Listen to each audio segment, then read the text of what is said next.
Underground Percy. Written and read by TARDIS 9. Based on the Railway series by the Reverend Wilbert Awdry and Thomas the Tank Engine and Friends by Britt Allcroft and David Mitton. Every day, Pip and Emma operate several high-speed express services between Knapford and London. They soar along the line, providing a smooth ride for their passengers and are cheerful to everyone they meet. One afternoon, they had stopped to take on passengers from Daisy's service and were talking to the diesel rail car about London. "Oh, you should see it, Daisy," Pip gushed. "Rail cars and multiple units like us everywhere," Emma added. Sounds wonderful, darlings," mused Daisy. "But I'm not sure if I should go. The Fat Controller can't surely spare a fine, reliable engine like myself." "Oh, come on, why not just ask him? And bring Mavis along too if you can. It'd make for a great girls' trip out," Pip encouraged. "And the city's so big," Emma continued. "They even have engines that run underground." Daisy was about to agree when Percy puffed in with some vans. He had heard some of the last part and was most interested. What's an underground pain?" he asked. "Underground train, darling," corrected Daisy. "They're very special trains that travel through long tunnels that go underneath entire cities. They carry mainly passengers, and the tunnels are so long that they have stations within them," Emma explained. "And that's not all," Pip added. "They're mainly electric these days, but the engines that once ran on the underground were powered by steam. We met one once called Buck. He was a kind engine, though gruff in his speech. He's named after his heritage railway, the Buckinghamshire Railway Centre. He's an E-class engine and is number 1. I wonder what Thomas would make of that," she laughed before carrying on. "He and another engine called John, after his designer John Fowler and number 23, are the only surviving underground steam locomotives from their company, the Metropolitan Railway. John is on display at the London Transport Museum, and Buck is currently under overhaul at his heritage railway. It's a shame, really. He was such a nice engine too." But Percy wasn't listening. He kept on thinking about underground trains all day. In his mind's eye, he could see himself travelling many miles in a tunnel, stopping at stations along the way. What Pip and Emma didn't tell him was that part of the reason why steam engines no longer ran on the underground was the fact that there wasn't much ventilation in the tunnels to let the smoke out from their funnels, and that the underground trains were far more smaller and lighter and therefore much better suited to the task of running an underground railway. Percy finished his work and pulled in at the sheds at the Farquhar. That night all he could talk about was underground trains. "I know what you mean," said Thomas. "I remember passing some of them when I went to the North Norfolk Railway. It's clever how they run underground like that, and how their lines were built too. All the same," he concluded, "I'd still prefer to be out in the open air and on my own rails myself." "Same here," agreed Toby. "Give me the Quarry Tram Road any day." "But surely," said Percy, "it would be nice to go underground just once." "Oh, I wouldn't try it if I were you," said Thomas. "I didn't much like going down a mine once myself." "I agree," said Toby sagely. "Best stick to your own rails, Percy. You'll be much safer on them." "Pooh," said Percy. "You're just both silly stick-in-the-muds. I'm not scared." "Don't say we didn't warn you," replied Thomas, a concerned look in his eyes. Every day, Percy takes some trucks to the lead mines. He shunts the empty wagons into the sidings, ready to be loaded up. Then, after strong tractors have hauled the loaded trucks out of the sidings, he shunts them into a train and takes them to the harbour.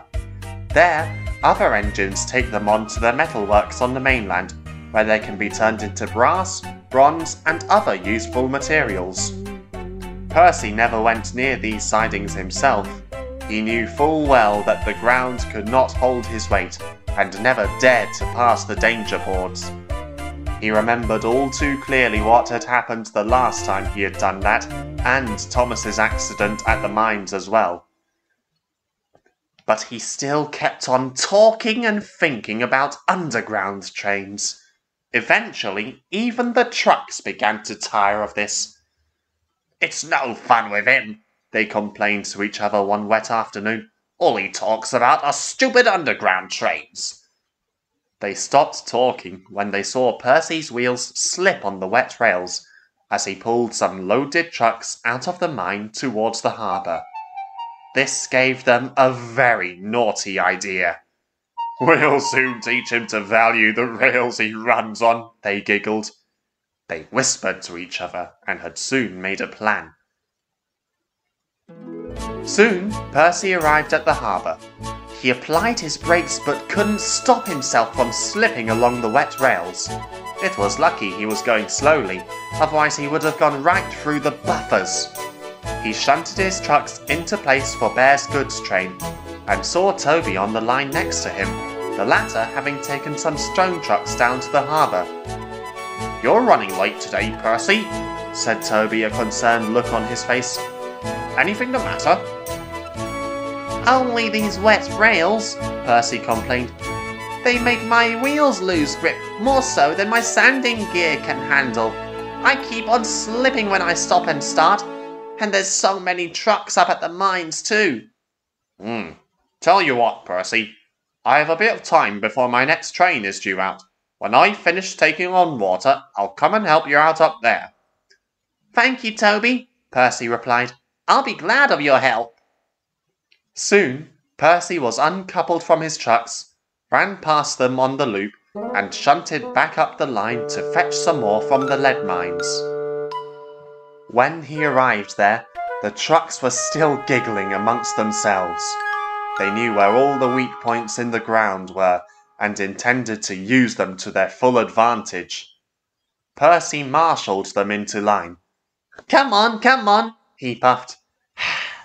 "At this point, I really do wish I was an underground train.